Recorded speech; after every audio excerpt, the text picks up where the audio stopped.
क्या रूसी राष्ट्रपति व्लादिमीर पुतिन को प्रिगोजिन के बाद एक और बड़ा झटका लगने जा रहा है? सबसे खूंखार कमांडर और पुतिन के बेहद चहेते क्या एक बड़ा झटका देने वाले हैं? जानेंगे क्या चल रहा है रूस में। तो वहीं दूसरी तरफ एक तरफ चाइना की परमाणु सबमरीन यानी कि परमाणु पनडुब्बी ये गायब हो जाती है और दूसरी तरफ गायब हो जाते हैं चाइना के रक्षा मंत्री। क्या है कनेक्शन? जिस ताइवान ने पहले कहा था ना, उस ताइवान ने अब एक ऐसा बयान दे दिया है जिसके बाद कई सवाल खड़े हो रहे हैं। क्या है कनेक्शन और क्या सचमुच चाइना के 100 सैनिक मारे गए हैं? जानेंगे ये बवाल क्यों बड़ा बन रहा है। जियोपॉलिटिक्स में धमाल मचा है। आइए जानते हैं इन खबरों को विस्तार से। रूस के राष्ट्रपति व्लादिमीर पुतिन के ऐसा लग रहा है कि इस वक्त समय सही नहीं चल रहा है। इनके दो बेहद खास और वफादार माने जाते हैं। एक तो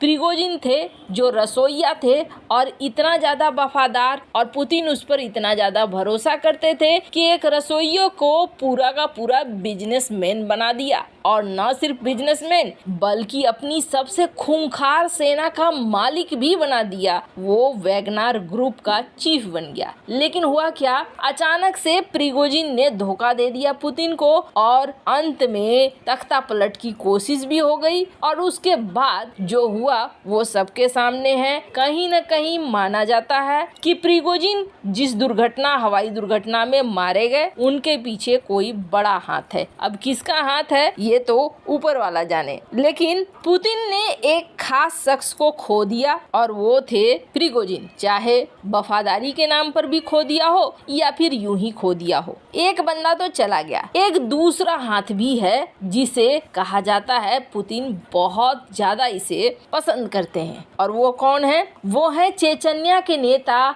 रमजान कादिरोव। और आपको बता दें, कादिरोव के ऊपर बहुत ज्यादा भरोसा करते हैं पुतिन। जब ये कहा गया कि अब वैगनर ग्रुप को या प्राइवेट आर्मी को रूसी सेना में शामिल होना होगा, तब वैगनर ग्रुप ने भले ना कर दिया था प्रिगोजिन के नेतृत्व में, लेकिन रमजान कादिरोव की सेना ने कहा था हाँ जी, हम हमेशा रूस की ही बात सुनेंगे, पुतिन की ही बात सुनेंगे। रमजान कादिरोव पूरा नाम है रमजान अखमदोविच कादिरोव, एक रूसी और चेचन राजनेता है जो इस वक्त चेचन गणराज्य के प्रमुख के रूप में काम कर रहा है। चेचन स्वतंत्रता आंदोलन में हिस्सा ले चुका है। रूस ने उसे रूसी सेना में कर्नल जनरल का पद दिया है। कादिरोव चेचन के पूर्व राष्ट्रपति अहमद कादिरोव का बेटा है, जिसने रूस में व्लादिमीर पुतिन के प्रशासन को अपनी सेवा देकर दूसरे चेचन युद्ध में पक्ष बदल लिया और 2003 में चेचन का राष्ट्रपति बन गया। मई 2004 में अहमद कादिरोव की हत्या कर दी गई और 2007 में रमजान कादिरोव ने राष्ट्रपति के रूप में जगह ले लिया। आपको बता दें, कादिरोव इन दिनों कहा जा रहा है कि बहुत ज्यादा बीमार है। कुछ तो ये भी कह रहे हैं कि कादिरोव कई दिनों से कोमा में है और विदेश में है, संभवतः यूएई में इलाज कराने के लिए चेचन्या से भेजे गए हैं। खैर, अब प्रिगोजिन के बाद कादिरोव अगर चले जाते हैं तो समझ लीजिए कि दोनों हाथ पुतिन के इस बार बेकार हो जाते हैं। खैर, जहां एक तरफ ये सब कुछ हो रहा है, वहीं दूसरी तरफ चाइना में क्या एक बहुत बड़ी हलचल है, और उस हलचल को लाख छिपाने की कोशिश किया जा रहा है, वो निकल कर बाहर आ रही है। चाइना की डिफेंस मिनिस्ट्री एकदम चुपचाप है, कोई खुलासा नहीं दिया जा रहा है, लेकिन इस वक्त एक बहुत बड़ी मीटिंग हुई, केंद्रीय रक्षा मीटिंग हुई, लेकिन इस मीटिंग में डिफेंस मिनिस्टर ली सांगफू दिखाई नहीं दिए। 2 हफ्ते से ज्यादा हो गए हैं। ये कहानी हमने आपको पिछले 2-3 एपिसोड में बताई कि किस तरीके से चाइना के इतिहास में लोग गायब हो जाते हैं। तो ये माना जा रहा है कि चाइना के डिफेंस मिनिस्टर को जांच के दायरे में रखा गया है और अमेरिका गवर्नमेंट भी इस बात को मानती है। लेकिन आखिर किस बात की जांच? ये तो वो आदमी है जिस पर जिनपिंग बहुत भरोसा करता है।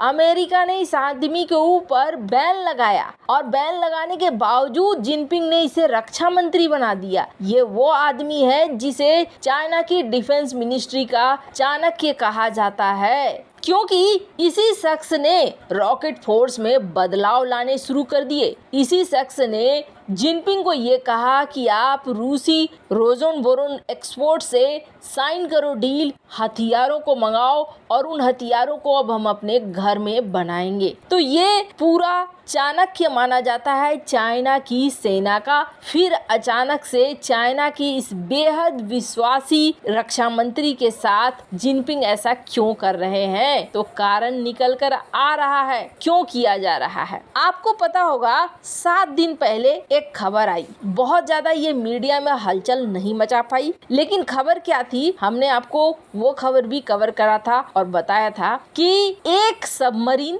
जो न्यूक्लियर सबमरीन है और टाइप 093 की है, सैंग क्लास न्यूक्लियर सबमरीन है, ये गायब हो गई। पीएलए के नेवी फ्लीट का ये बहुत ही महत्वपूर्ण सबमरीन है। 21 अगस्त को ये शुरू होती है और उसके बाद ये गायब हो जाती है। इसके अंदर 100 लोग थे। चाइना ने कहा कि जी नहीं, कुछ भी ऐसा नहीं हुआ है। अब ये सबमरीन क्या होता है? सबमरीन पीला सागर और कुछ कह रहे हैं कि जी नहीं, ताइवान स्ट्रेट में जा रही थी ताइवान को घेरने के लिए, लेकिन ताइवान स्ट्रेट में ये गायब हो गई। चाइना इस मामले में कुछ भी नहीं कहता है। उसी समय 7 दिन पहले ताइवान से सवाल होता है। ताइवान कहता है कि नहीं, हमें कुछ उतना पता नहीं है। लेकिन इस बार फिर major general Huang Wenchi, assistant deputy director of the intelligence office of the general staff headquarters of Taiwan ministry of national defence, ये शख्स, इस शख्स से पूछा जाता है क्या ताइवान स्ट्रेट में चाइना की सबमरीन खोई है? और ये शख्स कहता है कि देखो, ये इंफॉर्मेशन इतना कॉन्फिडेंशियल है, इतना संवेदनशील है कि हम इस पर कोई कमेंट नहीं कर सकते हैं, हम इसे डिस्क्लोज नहीं कर सकते हैं। ये सबमरीन उस दिन दिखी जिस दिन ताइवान को घेरने के लिए बहुत ज्यादा मिलिट्री के साथ उतर आया था चाइना। चाइना अपनी ताकत दिखाना चाहता था और चाइना ने यहाँ पर इसे उतारा, लेकिन हुआ क्या? ये सबमरीन गायब हो गई है। वैसे आपको बता दें, चाइना अभी तक 2021 में जो गलवान घाटी हुआ उसमें कितने लोग मारे गए वो नहीं बताया। चाइना ने इससे भी पहले एक सबमरीन डूबा था, 70 लोग मारे गए थे। काफी दिनों बाद इन्होंने स्वीकार किया 2003 में, और अब माना जा रहा है कि ये सबमरीन भी डूब चुका है और इसमें जो 100 लोग सवार थे वो भी मारे जा चुके हैं। और कहीं न कहीं डिफेंस मिनिस्टर जो इस वक्त गायब हैं, उनके पीछे ये सबमरीन का गायब होना एक बहुत बड़ा कारण है। चाइना से बातें निकलकर आ जाए बाहर, ये उतना संभव नहीं है, लेकिन स्क्रीन पर आप देख सकते हैं आर्टिकल, एक्सपर्ट कह रहे हैं कि यहाँ पर कुछ तो काला जरूर है। खैर, इन सब मामले में आपकी क्या राय है? कमेंट कर जरूर बताएं। जल्द मिलते हैं अगले वीडियो में नई खबर के साथ।